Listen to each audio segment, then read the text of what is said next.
morning we're learning Tractate Eruvin, page 80. Parak Shvi is the 7th chapter, and the name of the chapter is Chad Loin. So we ended off yesterday with the statement of a Meimar who said that a ruling stated by the elders of Pumbedisa, speaking about the tree of idol worship, which tree is presumed to be an Asherah. It says, even though no one who observed actually worshipping it, regarding the definition of an Asherah, is also in 78b, note 18. Let's see what was the definition there.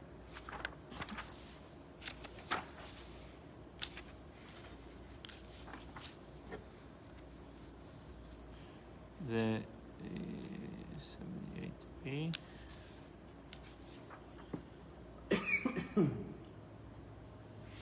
Why Hashem created this tree, Rabbi, if it's used for Avodah Zarah? No, it's not Hashem's. I mean, it's a regular tree that they designate for Avodah Zarah. An Asherah tree is a tree that is worshipped. That's it. They choose this one. It is prohibited. Yeah, but it's only this way. It's every time the same Asherah, the same kind of tree.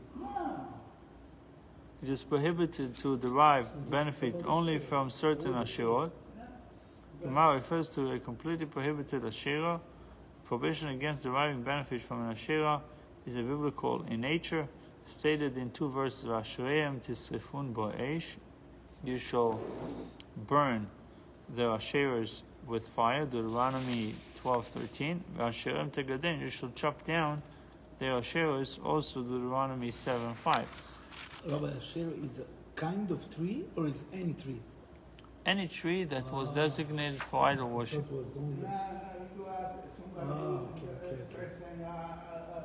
Then becomes a shade. I thought it was. Okay.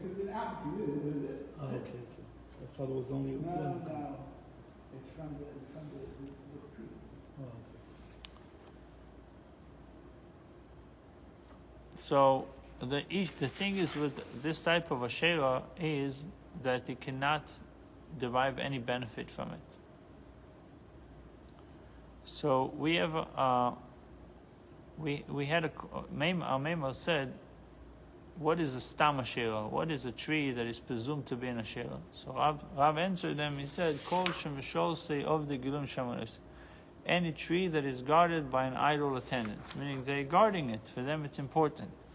So anytime in Piriseo, we do not taste its fruits, meaning they do not taste the fruits. It shows that they are Kodesh. Yeah, they are considering it as holy.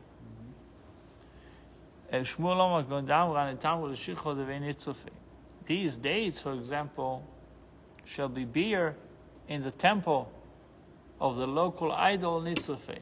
So they'll use it as beer, but then give it to the idol. The Shosu Chagom, that they drink it on the day of their holiday. The elders of Pumbedisa said to me, that what? That if they take the food, they make it beer out of it, and then they drink it on their holiday. For Shalem to Daniel ben Simcha. Ilan Ishmas Lipman Charnia ben Lipman, and Gavril Yaakov ben Hirsch. So now he turns to Rabbi Yehuda's ruling that a barrel of food donated for a shituf must be lifted a tefach off the ground by the proxy, by the shliach. Okay? So tefach off the floor. Pick it up a little bit. To why? Remember we said so that comes out of the shoot, the domain, the ownership of the one who donated it, the one who contributed, and now belongs to everybody.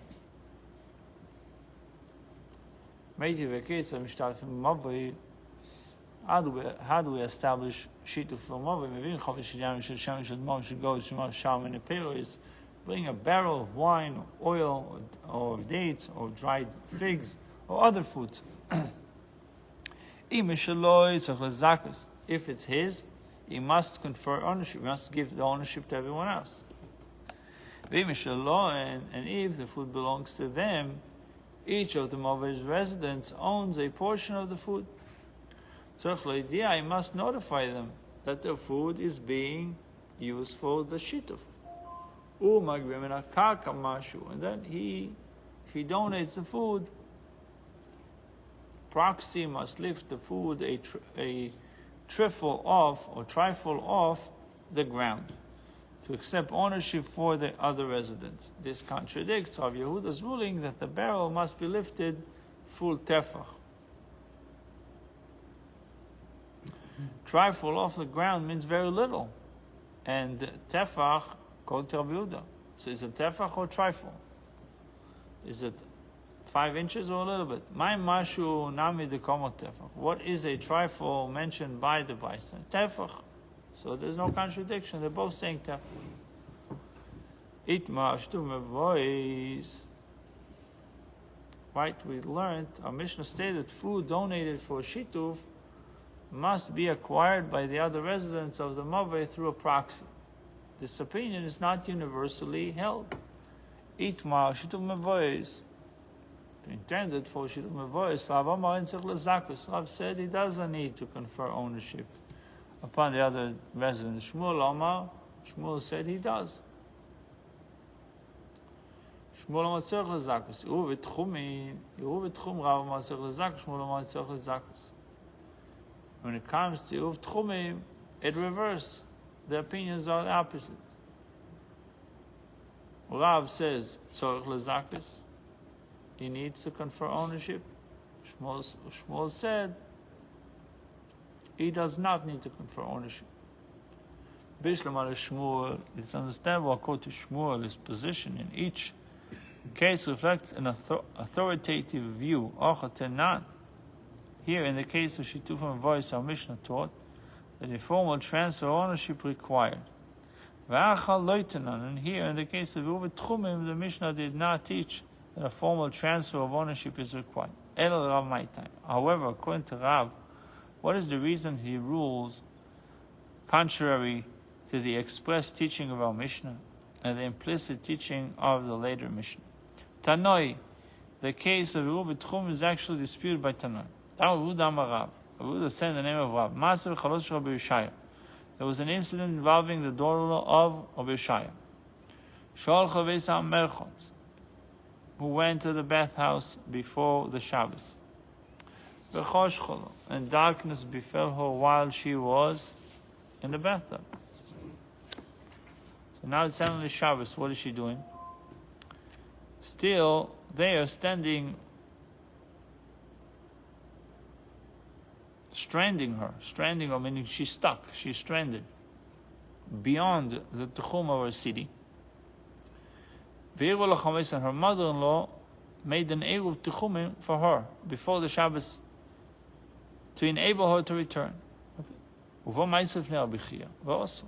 This incident came before Abichia. The mother-in-law made an Eruv for her, and he prohibited Rabbi Yeshaya's daughter-in-law from using this Eruv to return home. Rabbi Shmuel, the son of Rabbi Yisi, said to Rabbi Chia, Babylonian. He told to Rabbi Chia, you're so strict in the laws of Eruv. My father said, Rabbi Yisi said, whenever you can be lenient in legal matters involving Eruvs, you should be lenient. Here too, you should have ruled leniently and declared the Eruv Tchumim valid. Was the Eruv made for her with her mother-in-law's food, or was her food? And because her mother-in-law did not formally confer ownership upon her, Habichia declared the Eruv invalid. Or we can say Mishelo Ervolo. The Eruv was made for her with her own food. Because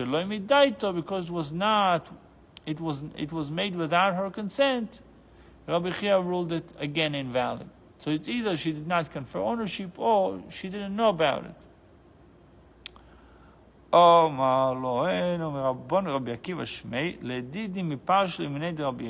So one of the rabbis, whose name was Rabbi Yaakov, said to them, to the students, this was explained to me in the name of Yochanan. Mishel Chamoiso Ervo, the Eruv was made with her mother-in-law's food, and it was because the mother-in-law did not formally confer ownership upon her that Rabbi Chia ruled the Eruv was invalid. So the mother-in-law did use her own, but she did not confer ownership to her. Like when you sing the pen on Erev Pesach for the son of the you have to take the pen. Yeah, but obviously she was not there. I mean, So, what do you call that? I forgot what it's called. Kenyan? Kenny, right? They had, it's like a Kenny we're talking about, right? Maybe in this case she just needed to have a verbal declaration that she is having her in mind or whatever. Anyhow, Amar Rabbi Yaakov Breider as Yaakov, Zera said to Rabbi Yaakov, the son of Rabbi Yaakov's daughter, before he departed, Kimoti Sosama shortcut and travel on the path to Tzur. You're going to travel to Tzur. And inquire Rabbi Yaakov Baridi the particulars of this incident. Ask him about this incident. So, Bomine, when he arrived at Tzur, he asked him, Mishel Chameso Ervo, was the Eruv made with her mother's-in-law food? Umishum Deloi Ziktala. And because she did not formally confer ownership upon her, Rabbi Chia pronounced the Eruv invalid. This is what happened. This is why Rabbi Chia pronounced the Eruv invalid. He wants to know what exactly happened. Or Dilma, Mishelo Ervo, Yushum Shelo Midaito. Or maybe it was her food, the daughter-in-law's food, but she didn't do it with her consent. That's why Rabbi Chia ruled invalid. Rabbi Chia nullified. Amar lei, the case was that was made with her mother-in-law's food. And because she did not formally confer ownership upon her. So Rabbi Chia ruled the Eruv invalid. So in conclusion, whether a donor is required to confer ownership of an Eruv Tchumen upon his fellow townsmen, the question is disputed Rabbi Chia and Rabbi Shmuel, the son of Yisrael. Amar Rav Nachman Ektinan, we have accepted a tradition of our teachers. Whether the case of Eruv Tchumen, Eruv Chatzeros, Shituf Mevois, right? Eruv Tchumen is like you're trying to get beyond the border to get 2,000 amot. Eruv Chatzeros, you're trying to share in one Chatzer. Or Shituf Mevois, you're trying to create one move for everyone to carry. Tzorich lezakris, the donor must, whoever comes up with the food, must formally, make it formal, confer ownership of the food upon the people for whom the Eruv or Shituf is made. I have to say something like this rule is for. It said formally. No, it says that everyone in this house, everyone in this town is included in this Eruv. We do that with our children. Yeah. Yeah. Now he's talking about Eruv Tavshilin. Borav Nachman, Eruv Tavshilin tzorich lezakus. When one wishes to donate food for Eruv Tavshilin, to cook from Yom Tov to Shabbos, he must confer ownership upon each of the people for whom the Eruv is being made. Or maybe he doesn't have to. What is this question? Did Rav Nachman not hear that which Rav Nachman Barada said in the name of Shmuel Eruv Tavshilin? He must confer ownership when it comes to Eruv Tavshilin. Obviously, he didn't hear. What do you want from him? Rav Nachman did not hear Shmuel's ruling. The Yishmaeli mighty bol. If he had heard, he wouldn't ask the question. Amar le'ati Eruv etchum v'lo amar Shmuel and tzach zakus regarding Eruv etchumim.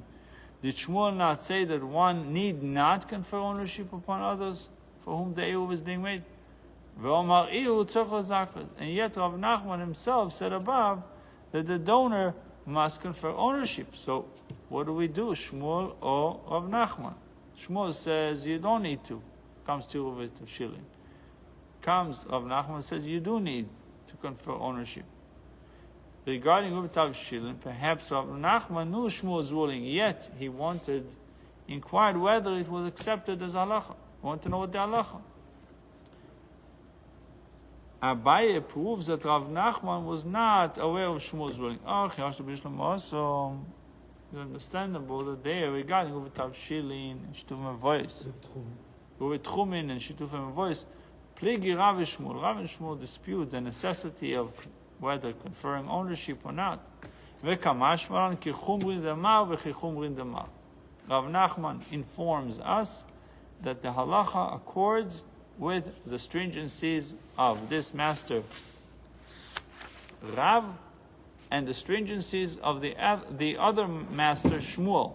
Since Rav disagrees with Shmuel, Rav Nachman can also rule against Shmuel and require transfer of ownership in the case of Eruv Techumin. But here regard to Eruv Tavshilin is the Shmiya Mi'ika demand the polig. But here regarding Eruv Tavshilin, it is, if it is true that he heard of Shmuel's ruling, is there any authority who disputes Shmuel's opinion? Since there is not, why should Rav Nachman question the validity of Shmuel's ruling? Nobody is disputing him. No one is arguing with him. It says in number 21, we conclude that Rav Nachman does not repudiate Shmuel's ruling. He was merely unaware of it. In accordance with Shmuel's ruling, one must confer ownership upon each person for whom the Eruv Tavshilin is made. Okay, so we started out with Rav being Machmir, but we didn't resolve that. We did. We did. Yeah. He said that the case was that the mother-in-law used her own food. And didn't say it was for her daughter. Yeah. That's And that's why he ruled that she should not be using the Eruv. It was invalid. Okay. Invalid means you can't use the Eruv. I got it. All right. So the question all along was just what happened. Meaning, Yeah, Rabbi Chia's ruling was clear. The question is what exactly took place. It was her food or mother-in-law food. So they concluded from traveling to Tzur and finding out that it was the mother-in-law's food. Rabbi, do we know why Shmuel, when we say his name, is not Rav, Rabbi, only Shmuel? Disrespect. There's a book that we have actually in the, so it goes through all the Amoraim and Tanaim, and it speaks over there about why sometimes it mentions, sometimes. So the book your son has. I believe it's there too. There's another one, but I believe it's going to be there too. But Shmuel is a Rab, Of course. See, in the perfect yoga.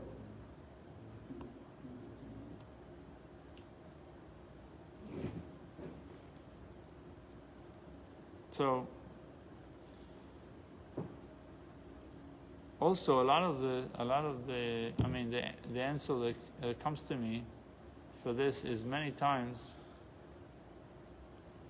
we read the Gemara exactly the way they discussed it with each other. So if Shmuel spoke to Rav, let's say Shmuel and Rav, they are buddies, they're learning together. So Shmuel called Rav Rav, and Rav called Shmuel. So that's how it was recorded. But when they spoke about, let's say, they mentioned the name of someone else that is not their colleague, so they mentioned Rav Chia, Rav Nachman, because it wasn't their colleagues. But like Abai and Rava, they're constantly together. Rish Lakish, Rabbi Yochanan, Rish Lakish. Rish Lakish was the teacher of Rabbi Yochanan was the teacher of Rish Lakish, so Rish Lakish is mentioned. he mentions him as Rabbi Yochanan. But when it's two friends, colleagues speaking to each other, so it's the argument is recorded the way it was said. Shmuel says this to Rav Nachman says to Rav, and they're back and forth. Not that he wasn't a rabbi. Okay. The relation between them. Yeah. Thank you. But it's okay. The whole Torah it says the name Moshe without Moshe the rabbi. It's actually Also disturbed me. Why? it's actually interesting. Usually with everyone the title comes before the name. Yeah. With Moshe the name comes before the title. Same with the Ophel. Avram would be. Yeah. Yeah, but that just describes him as our father. Moshe describes him right. So Rabbeinu describes him as the teacher, as the rabbi. Right. Moshe our rabbi. So I'm just saying that usually you mentioned that there's a discussion on this too. Interesting. It's Eved Hashem. Yeah. So Autul Zina the Avishvusa the Rabbi Zera. So the Gemara wants to know whether a reluctant resident, meaning a resident that does not want to participate, is reluctant. He said, leave me alone. Can be forcibly included in an Eruv or Shita. Can I force him, or can I force including him? Can I include him? So what do we do with this guy? So the Rabbi Zera, an armory guard, a guard, lived in the neighborhood of Rabbi Zera.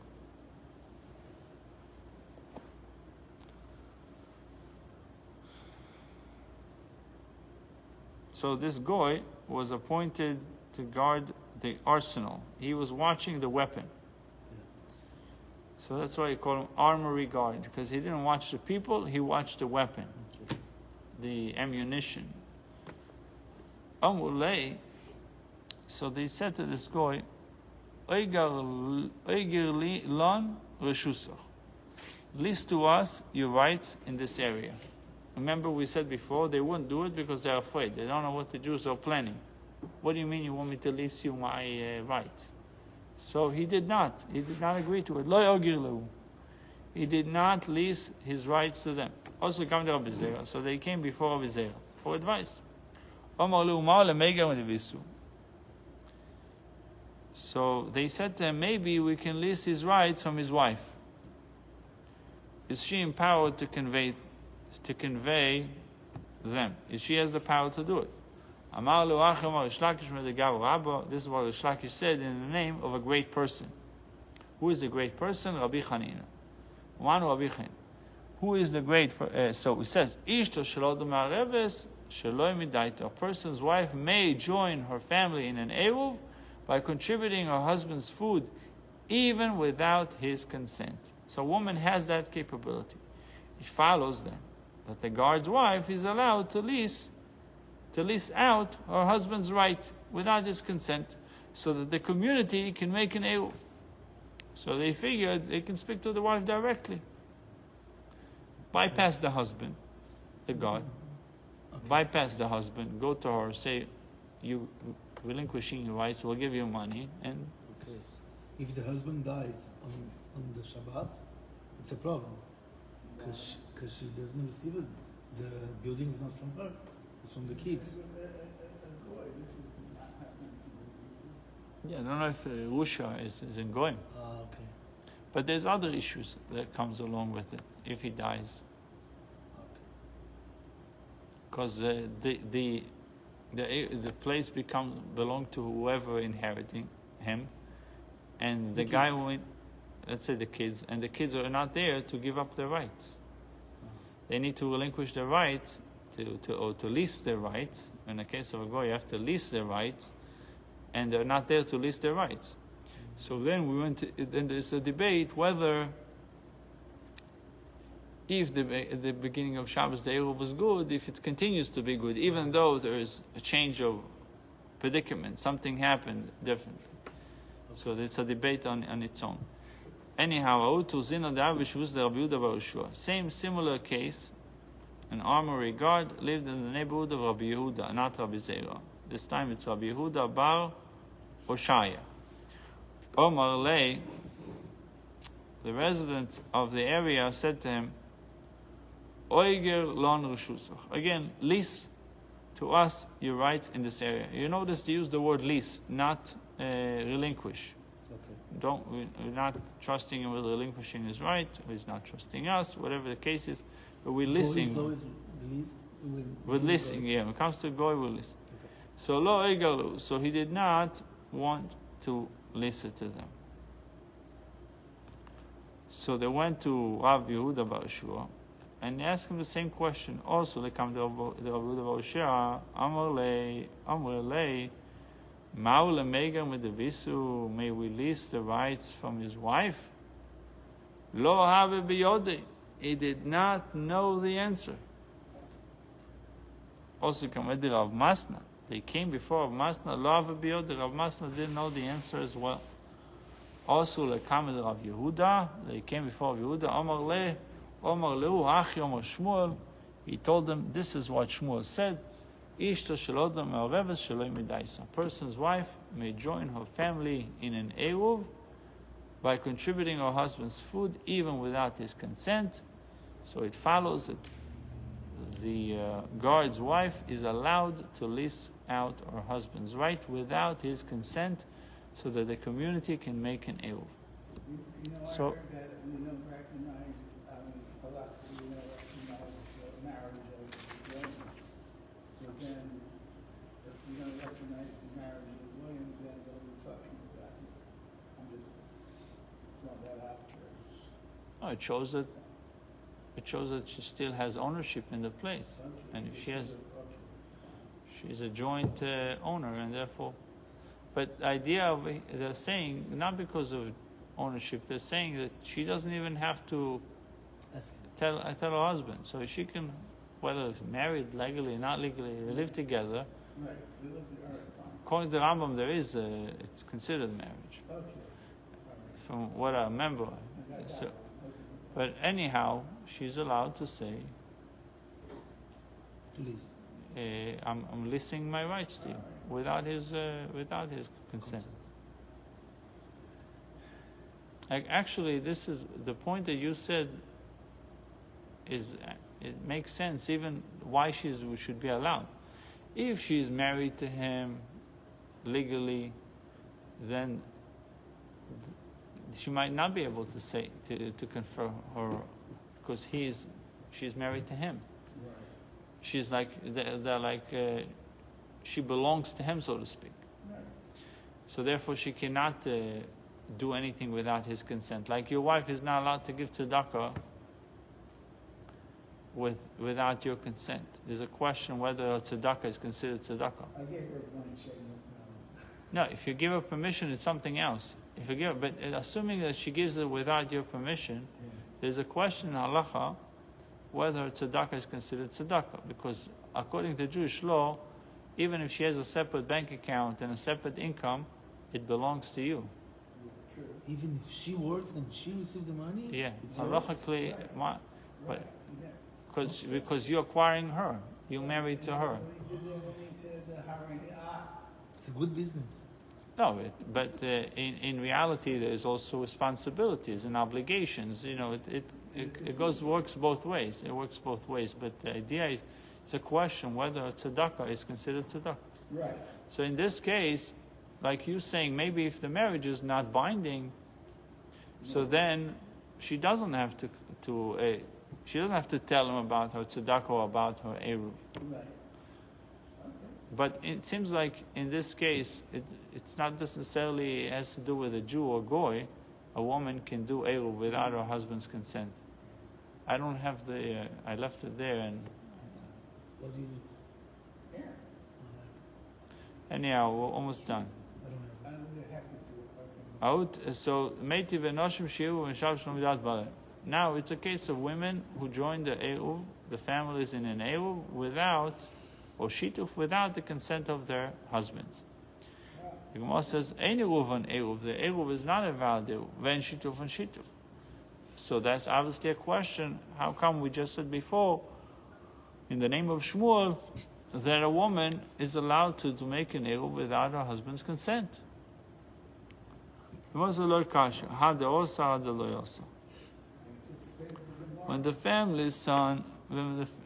family's non-participation in the Eruv prohibits the other residents from carrying. So, the ruling that permits a woman to join an Eruv without her husband's consent, it's when he is not participating at restricting other people. But the case where a woman cannot participate in an Eruv without her husband's consent is the loyal, so when the family's non-participation in the Eruv does not prohibit the other residents. So in a case of restricting other people, like the case of the Goy, that is ruining it for everyone else, that they can't have an Eruv. So she's allowed to make an Eruv, to participate, or to lease the place without his consent. Okay. But in the case that it's not restricting, we want him to know. Achanami mistabro, the Gemara says it is also likely that Shmuel, who issued this ruling above, does not permit a woman to join in her family in an Eruv. They can. If it were true that Shmuel permitted a woman to contribute her husband's food without his consent, you see, her husband's food. What does it mean, her husband's food? He's the owner. Yeah, kasha the Shmuel. Shmuel's ruling is difficult, inconsistent with another ruling of Shmuel. Dama Shmuel. One member of a Maveh who regularly joined in a shituf with the other resident of the Maveh.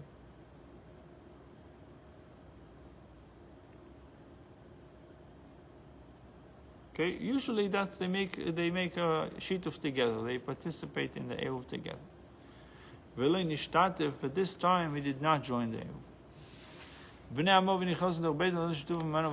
The resident of the Maveh may enter his home and take a shituf contribution from him with his wife's permission. Against his will. Usually he participates, this time he did not. It says that they're allowed to go and take some food from his wife. Against his will. His permission, but didn't ask, not necessarily, it says over here against his will, but it seems like he either forgot, it doesn't say that he purposely didn't want to mishtat if they didn't want to participate. It says maybe 27 would say. It says 27, this ruling applies to chotzer between the opens. Two dependent mothers, equally relevant to home. Okay? The occupant of the middle chotzer do not customarily join or if they have not joined the shituf on Shabbos, they prohibit the resident.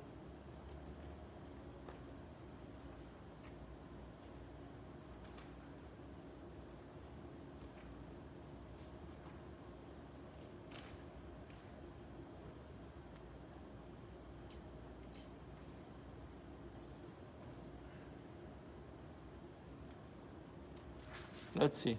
So here it says, from the resident of that Maveh may enter his home and take a shituf contribution from him with his wife's permission against his will. So the Gemara says,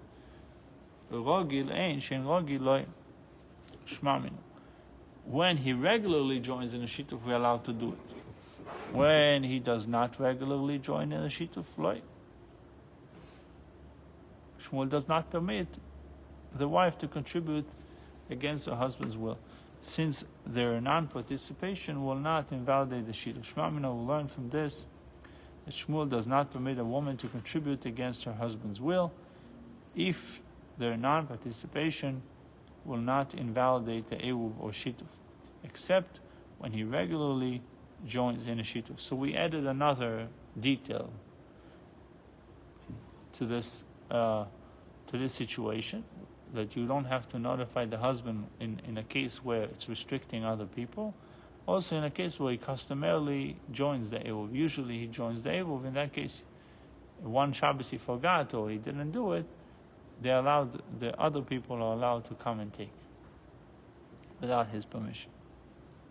So we compel him to construct a lechi or korah for the moveh, it follows that just as a resident contribution toward the adjustment of a moveh may be collected against his will, so the sheet of contribution may also be collected against his will when his non-participation will prove detrimental to the efficacy of the Eruv, to the effectiveness of the Eruv.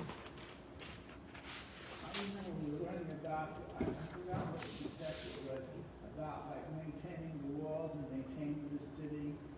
I remember this, before we finished the cycle, that we learned that you could compel somebody in the city to do this there for 30 days, that they gotta pay the taxes, that they gotta maintain the city. Right. I mean, this is similar. I'm remembering that for this. But he says to give myself to a certain time. When is he considered a resident? No, but I'm not in my, I'm talking, yeah, it was 30 days. I remember it was the Right. whole thing about 30 days a year. Right. It was a whole Right. discussion in the Gemara. Yeah, the Gemara says Shani Adam is Shani Osam. It is different there in the case of a movie that lacks a lechi or koiro, the leka mechitzos, for there is no partition surrounding it on all sides. It is completely open on one side. Therefore, unwilling resident can be compelled to contribute toward closing off the fourth side in some manner in order to ward off intruders. However, when an area is secure, it cannot be inferred from the baisa that one can be compelled to contribute toward a shituf, which would merely permit carrying. Lishnachin, another version of the Gemara objection to adducing proof from the baisa mitzad shani, it is different when it is on the side. The Gemara discusses a miscellaneous law pertaining to lechi and kair. We may fashion a lechi from the wood of an ashera tree, even though it is prohibited from benefit. Rabbi Shimon Lakish said, we may fashion a kair from the wood of an ashera. So Rabbi Chia said we make a lechi. Rabbi Shimon said you make a kair. How? This is So let's see. The Gemara explains that these two Ameroim are in disagreement. Mandam akira koshikan lechem, mandam lechi, aval kairo loy. Kituse michtas shiure. Says like this: the Rabbi Shimon Lakish, who said that a kairo may be made from an ashera, would certainly permit a lechi. If he permits a kairo, he would certainly permit a lechi. However, the one Rabbi Chia who said the lechi is okay, not necessarily the koiro would be okay, the crossbeam would be okay from a shera tree, because the required width measurement of the koiro is nullified, as if the koiro were pulverized. Since an ashera must be burnt, however, a lechi has no minimum width requirement, thus retains its status even though it must be burnt. So why would you bother with this? Well, can you use it or not? If you don't have anything else right now, and you need to, It would be a temporary thing past the Shabbos. yeah, so you're allowed to use it or not. So you have two opinions. One says you can use only for lechi. One says you can use for both. Because if you say koiro, for sure you can use it for lechi. Because he says lechi doesn't have width requirement, so it could be just height 10 tefachim and that's it. the question is how can you use this? So regarding that question, we read before when you look at the description of Asherah. So he says there is different levels in Asherah. There's certain Asherah that does not have to be burnt, meaning there's certain Asherah that you can still derive benefit from it. You're not allowed to maybe directly use it, but you can derive benefit from it. That's what he said in 70, I believe it was 78b in note 17, I think it was. He writes here, an Asherah is a tree that is worshipped. It is prohibited to derive benefit only from certain Asherot. See? Certain Asherot. Remember, to a completely prohibited Asherah. So we are dealing with a completely prohibited one in this case. over here. They were dealing with a ladder, that they made the ladder for the wall. Remember, we're speaking about a wall? Yeah. So made a ladder. So the question was if the ladder was made from a shera tree. So he said we're dealing with a shera that was completely prohibited. But for me to see that there are certain ones that are not. Still can use it.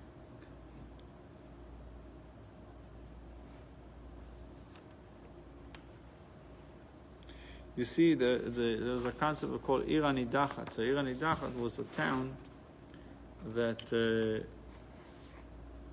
was declared as a town of idol worship.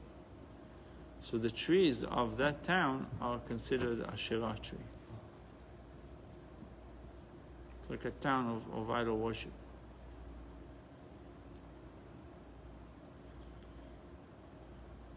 So the Mishnah discussed additional laws of a shituf. If the shituf food became diminished from the required amount before the onset of the Shabbos.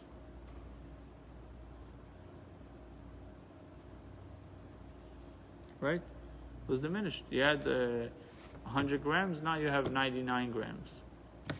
For example, one may add his own food to complete the required amount and confer ownership upon the other residents. He doesn't need to notify them.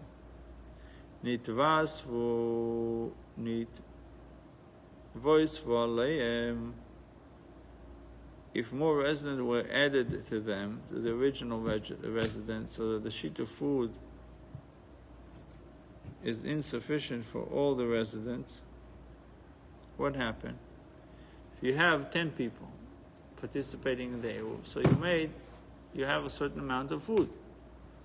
So what happened now if there's 20 people coming suddenly to join the Eruv? There's not enough food for 20.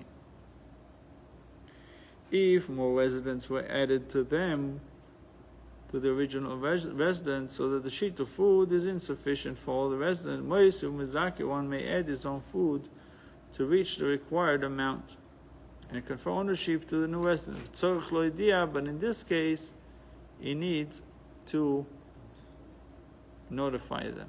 So if in the first case where it was diminished for other reasons, not added people, it was just diminished. I don't know, the sun, a mouse ate a piece of it, whatever it is.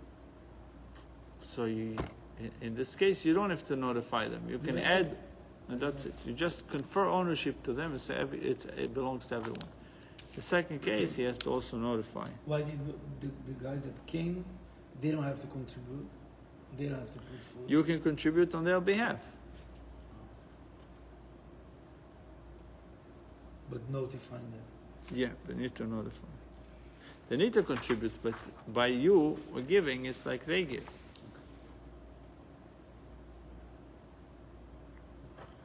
What is the measure? Meaning, how much food must the residents contribute? Bizman Shem Rubin. When the residents are numerous, a lot of people, it has to be 2 meals for one person. Provision is equivalent to 2 meals for one person. 2 meals for one person to satisfy the requirement for all of them.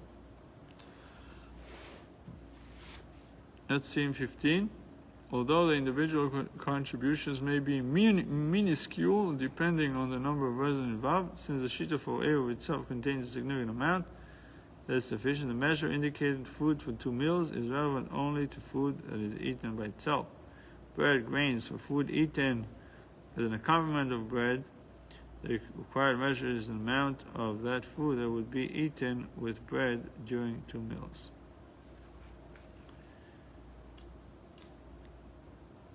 So it says 2 meals for one person satisfy the requirement for all of them.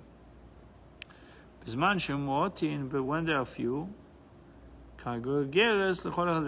food equivalent to the volume of dried fig for each one of the residents in the requisite measure. Yossi said, regarding what were these rules of measurement stated regarding the inception of the beginning.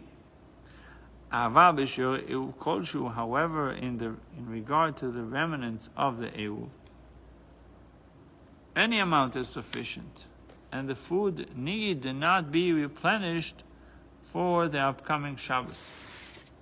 And they, the sages, said that residents must make Eruvs for Chatzeros even after they have joined in a Shituf.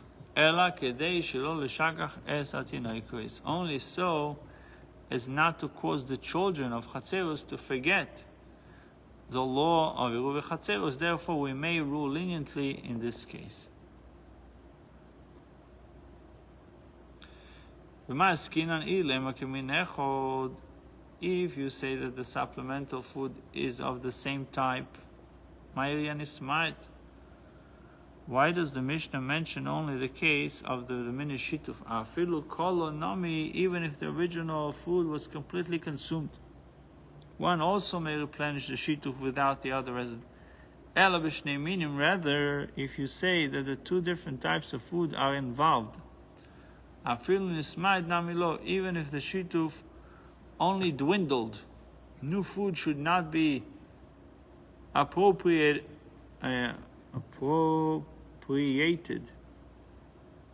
without the other's resident's knowledge. The Tanya. If the Eruv or shituf food was completely eaten, consumed, and is being replaced by food of the same type, he doesn't need to notify the other residents. Meaning aware if the original Eruv and the replacement of food are of two different types, it is necessary to notify them. The Gemara assumes that this second ruling of the Brisa applies even when the Eruv was only diminished. Therefore, the Gemara's challenge to our Mishnah is supported by this Brisa, which does not differentiate between a diminished and totally consumed Eruv, as our Mishnah seems to do. If you wish, I can say that in our Mishnah, the replacement food is of the same type as the original shituf food. And if you wish, I can say that the replacement food and the original shituf food are of two different types. If you wish, I can say that it was from one type of food, same type. What does it mean that the shituf dwindled? Nismat mate means the shituf crumbled, became totally consumed. Or if you wish, I can say we're dealing with two different types. Koloshani is different when the shituf is totally consumed. Only then did the Braita require the prior approval of the other residents before replacing the shituf food with a different type of food. However, our Mishnah refers only to a depleted shituf, which may be replenished even with a different food without the consent of other residents.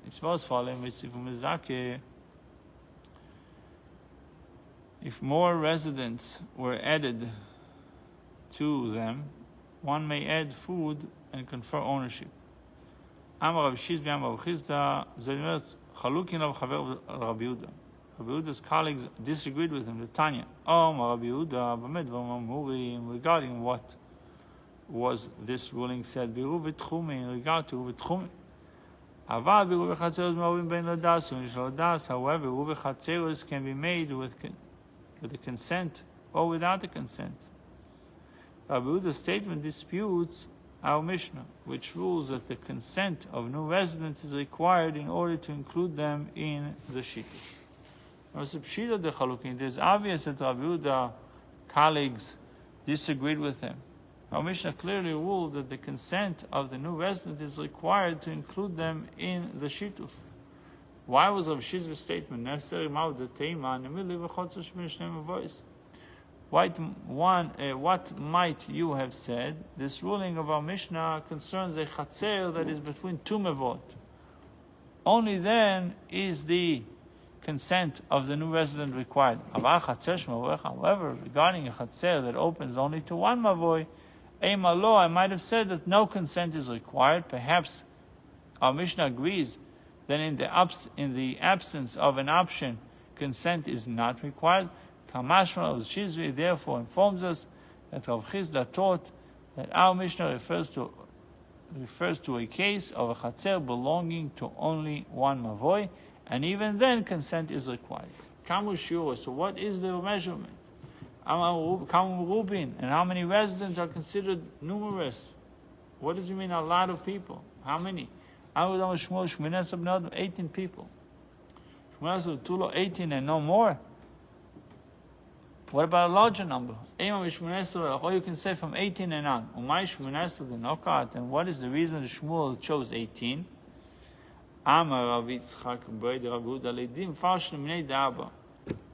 The Mishnah was explained to me by my father, Rav Yehuda, in the following manner.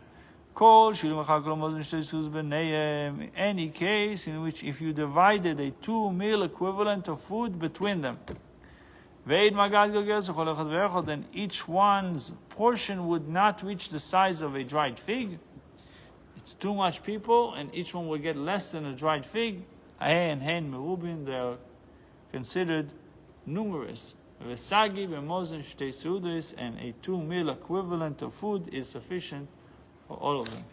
The Mishnah teaches if the residents are so numerous, if each contributed a dried fig, the total would exceed the size of 2 meals. It is sufficient to collect only the equivalent of 2 meals from them, although each individual contribution will be less than a dried fig. But totally, it's 2 meals for one person.